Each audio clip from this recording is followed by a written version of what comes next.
Porter's five forces are the characteristics of an industry environment that have the greatest impact on the performance of the firms in that industry. The fundamental mistake that students and most other people make when analyzing these forces is that they analyze them from the perspective of an individual firm within an industry. For example, they might say, the bargaining power of suppliers for PepsiCo is low because PepsiCo has many suppliers. This is incorrect.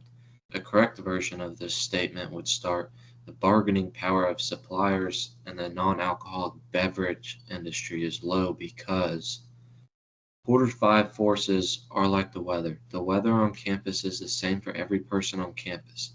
However, different people make different decisions to deal with the weather. Long sleeve versus short sleeves, carry an umbrella versus wear a raincoat, etc. In a similar way, although Porter's five forces are the same for every firm in an industry, different firms make different strategic decisions to equip themselves against those forces. Some firms might source from multiple suppliers to reduce supplier power or sign customers to exclusive long-term contracts to reduce buyer power. When performing Porter's five forces analysis on behalf of a single firm, each force must first be analyzed from the perspective of the entire industry before any discussion or analysis of that firm is equipped to deal with that force. For example, one could say the bargaining power of buyers in the non-alcoholic beverage industry is fairly strong due to purchase volume and backward integration. However, PepsiCo's brand image and loyal customer base mitigates this power somewhat. To perform Porter's five forces analysis, identify the most relevant factors for each force and identify the direction and magnitude of the impact of those forces. If most of the impact indicates a strong force, identify the force as strong. If most of the impact indicates a weak force, identify the force as weak. If the main factors balance each other out, then identify the force as moderate. Here are a few force-specific notes to keep in mind. Threat of new entrants. To assess the threat of new entrants, you must identify the strength of barriers to entry. If you do not discuss barriers to entry, then you are not properly assessing this threat. If you identify the threat of new entrants as low, but there are several recent clear examples of successful entrants, you're probably doing it incorrectly and need to reassess. Remember that high barriers to entry mean a low threat of new entrants and vice versa. Supplier bargaining power and supplier bargaining power. In Porter's five forces analysis, suppliers are firms that sell inputs to an industry.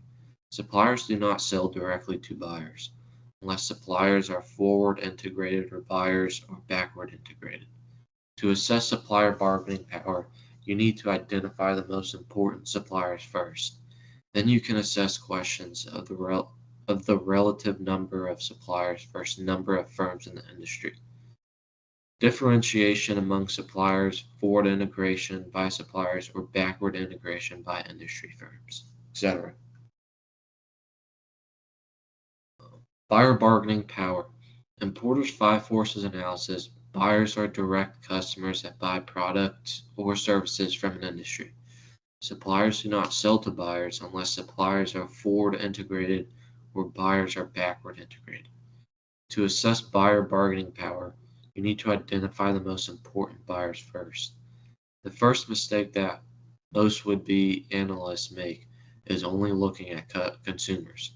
Consumers are very often not the buyers that should be analyzed.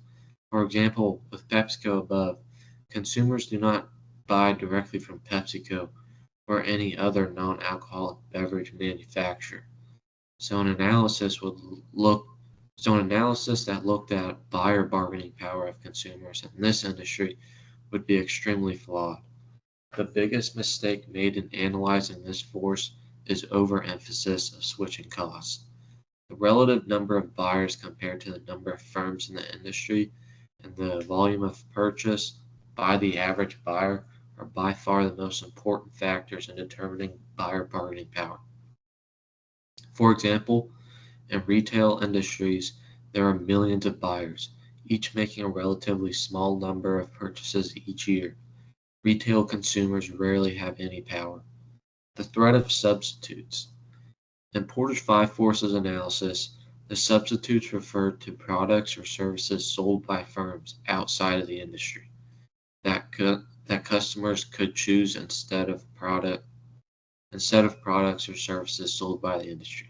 Substitutes for the non-alcoholic beverage industry would be tap water or alcoholic beverages. For example, not different options for non-alcoholic beverages you would find at a convenience store or supermarket. The intensity or threat of rivalry.